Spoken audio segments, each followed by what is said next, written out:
Olá a todos vocês. Bom, gente, vem aqui fazer um vídeo, apesar que eu já fiz sobre isso, um vídeo sobre Isaías 53, mas o vídeo qual eu fiz foi uma aula de hermenêutica, então eu não fiz recursos de hebraico, de grego, de nada disso na época. E algumas pessoas sempre indagando, o que acontece? O fator dos escritores do Novo Testamento fazerem menção de referências do Antigo, não quer dizer que isso seja uma verdade absoluta. Esse é o problema daqueles que procuram espiritualizar o texto. Acham porque o fator de estar escrito na Bíblia é verdade absoluta. Se for verdade absoluta, então vamos acreditar que as serpentes até hoje elas voam.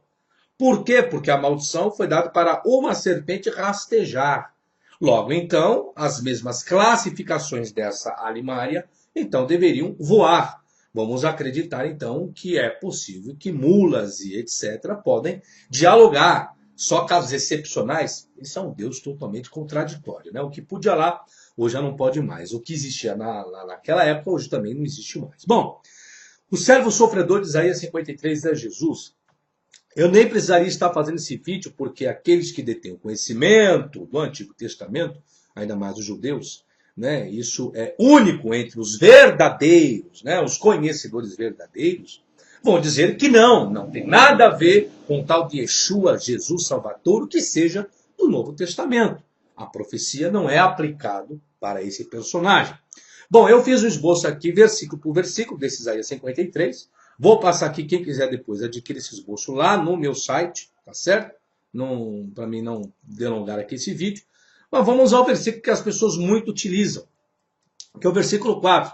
Verdadeiramente ele tomou sobre si as nossas enfermidades, as nossas dores levou sobre si, e nós o reputamos por aflito, ferido de Deus e oprimido. Eu já traduzi de forma interlinear a oração hebraica, que diz assim: certamente nossas doenças ele levou, e nossas dores ele suportou. E nós o consideramos ferido, abatido por Deus e humilhado. Veja bem, senhores, não existe a expressão sobre si. Essa expressão sobre si não é atestada aqui no texto hebraico, tá? Ele tomou sobre si as nossas enfermidades. O texto hebraico não registra a expressão tomou, e sim levou, pois o verbo tomar dá o sentido de brutalidade, tá? Outra expressão que o hebraico não registra é a expressão sobre si, ou seja, o verbo hebraico nassa não relata essa expressão em si no sentido de ter levado, mas não sobre si. Nossas enfermidades. Isso é uma metonímia, ou talvez como metáforas, para o pecado e seus efeitos, como Isaías 11:12 vai colocar. E as nossas dores levou sobre si. A expressão correta no hebraico é de nossas dores ele suportou, e não que ele levou. Pois o verbo dores está no construto hebraico. Oh, agora sim. O marroveino, tá? Então a expressão está no construto. Existe construto e o absoluto, tá certo? Bom, aí eu coloco algumas respostas, resumindo à frente aqui. Resposta aos cristãos. Vamos lá. Os senhores responderem aí, tá? Que espiritualizam o texto aí, e diz que Isaías 53, esse versículo, ainda mais esse, né? De forma isolada, lógico, faço análise do contexto aí. Quem quiser, veja no esboço, tá? Mas depois dizer, o professor isolou o versículo. Não. Eu estou fazendo esse vídeo isolando conforme vocês fazem. Porém, quem quiser um entendimento dentro do contexto do capítulo todo, versículo por versículo, é só adquirir o produto do meu site, ok? Onde está o registro que Jesus carregava doenças? Ele carregava ou curava? Eu pergunto para os senhores. Ele carregava ou curava? Vocês me respondem. Onde está o registro por Jesus que ele carregou os pecados de alguém? Ele carregou ou perdoou? E aí? Vocês respondem essas perguntas simples, né? Versículo 5. Mas ele foi traspassado pelas nossas transgressões e moído pelas nossas iniquidades. O castigo que nos traz a paz estava sobre ele.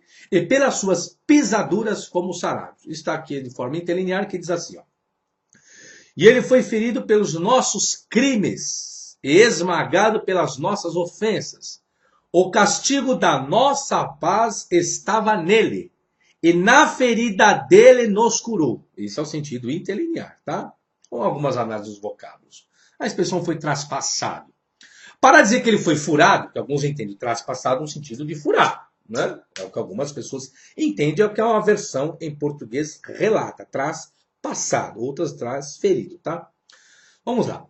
Para dizer que foi furado, era necessário que o verbo merrolar, merrolan, que está no tronco polar, aí a pessoa tem que ter um pouquinho de gramática hebraica, estivesse no tempo perfeito e não no particípio. Então o verbo merrolan, que está atestado no texto hebraico, aí no versículo 5, ele está no particípio, não no tempo perfeito. Se estivesse no tempo perfeito, então colocaria a tradução conforme está aqui, ó, traspassado no sentido de furado. Porém, não está no perfeito, está no particípio. Então não tem nada a ver com furado. Já errou a tradução em português aí, uma das traduções, tá? O castigo que nos traz a paz estava sobre ele. O vocábulo pá, shalom, aqui é um construto de resultado, ou seja, a punição que resultou em paz. Então para quem pega esse versículo e aplica à pessoa de Jesus na crucificação, então após a punição que foi a crucificação dele, deveria ter existido paz. Mas não, as pessoas isolam o versículo e dizem Jesus conforme os escritores neotestamentários fizeram. Mas vamos ver se procede? Vamos lá, entender, né? Continuo. E pelas suas pisaduras somos sarados. Continuando a utilizar a imagem da doença física, o grupo reconhece que a disposição do cérebro para realizar suas doenças resultou em cura. Resposta aos cristãos.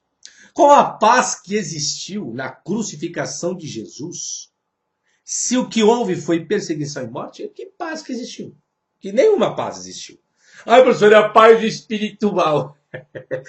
Aí o povo quer espiritualizar. Paz espiritual. O que é isso, paz espiritual? Alguém pode me explicar o que é paz espiritual? Paz de espírito? Ah, pelo amor de Deus. Do que as pessoas foram curadas? Curadas do quê? Do pecado? Ah, foram curadas espiritualmente. O espírito estava doente. Espírito doente é bom. Os loucos colocam. Os doentes mentais colocam isso. Os religiosos de lixo. Vou continuar aqui. Vou pegar aqui, ó, versículo 6. Vou passar tudo. Versículo 6, 7. Eu vou passar 8. Vou no contexto. Eu quero que as pessoas me explicam dentro do contexto. Não isolar versículo 9. Versículo, por último, versículo 12 que eu achei lindo. Diz assim, ó. Pelo que lhe darei a parte de muitos. Não é de todos, de muitos. E com os poderosos repartirá ele o despojo. Isso é o servo, tá? Isaías 53, viu? Porquanto derramou a sua alma até a morte, foi contado com os transgressores. Mas ele levou sobre si o pecado de muitos e pelos transgressores intercedeu. Aí eu faço algumas perguntinhas para os senhores que espiritualizam esse texto de Isaías 53 aplicando à pessoa de Jesus. Eu quero que os senhores dêem a resposta, tá? Para a minha pessoa, né? Que não fique espiritualizando conforme a cachola de ameba dos senhores. Resposta aos cristãos. O que ele recebeu de muitos? O que Jesus recebeu de muitos? Porque lhe darei a parte de muitos. Parte de muitos. O que ele recebeu de muitos aí? Não sei. O que ele recebeu? Calúnia, ofensa. Começa a espiritualizar aí os senhores, tá? Qual o despojo, que é o vocábulo hebraico shalar? Despojo é de guerra, tá, senhores? Qual o despojo que ele repartiu com os poderosos? Que poderosos é esse que Jesus repartiu? Agora vem a pergunta, Jesus participou de alguma guerra, senhores? Guerra física, não é guerra espiritual não, tá? Aqui está falando de despojo de guerra física, nada de guerra espiritual. Então não vem vocês com a idiotice de vocês querer espiritualizar. A guerra que ele participou, professor, foi a guerra espiritual. Ele lutou espiritualmente com os demônios. Menos, né? Pelo amor de Deus. Então aqui é físico. Guerra física. Jesus participou de alguma guerra física? Qual foi os despojos que Jesus teve de alguma guerra física, senhores? Quais são os poderosos que Jesus repartiu esse despojo de uma guerra física com a qual ele participou, senhores? Foi quando ele repartiu com Herodes, com Antipas, com Arquelau, com César? Jesus repartiu com quem os despojos? Que poderosos que foram esses? E é poderoso mesmo, tá aqui o vocábulo hebraico, tá? Para ninguém colocar defeito. Atsumin. Ok? E aí? Alguém pode me explicar agora? Tá. Quem são esses poderosos? Afinal, levou o pecado de todos? Que em hebraico todos eu falo kol, ou de muitos? Ravin, que é o que está aí no texto hebraico. E agora? Ele levou o pecado de todos ou de muitos? E agora? E por quais pecadores ele intercedeu? Qual foi que ele intercedeu? E pelos transgressores intercedeu. Está falando no ato, no momento. Ainda está numa profecia que Isaías aqui que não tem nada a ver com Jesus, mas os idiotas, os burros, nós cegos, ignorantes, que não entendem nada de Bíblia, porque se entendessem, né, não faria isso. Ou seja, diz que a Bíblia é inspirada pelo Espírito Santo, o Espírito Santo quer dar a interpretação, o Espírito Santo inspira essas pessoas a interpretar uma coisa que nem existe. O Espírito Santo só interpreta o versículo isolado, conforme fez o registro lá nos evangelhos, né? Isso aconteceu para se cumprir isso que escreveu o profeta, levou sobre si, papapá, ppp. Será que isso é verdade absoluta? Também não, senhores. Então, quem quiser saber se Isaías 53 retrata a morte de Jesus, adquire o DVD lá no site e adquire o esboço também, que eu tenho tanto DVD e tenho o esboço aqui, tá certo? Então, sucesso a todos vocês. Quer adquirir, é só entrar no meu site www.professorfabiosabino.com.br. Não esqueça de curtir a minha fanpage, que é Professor Fábio Sabino no Facebook. Um abraço, até a próxima. Tchau, tchau.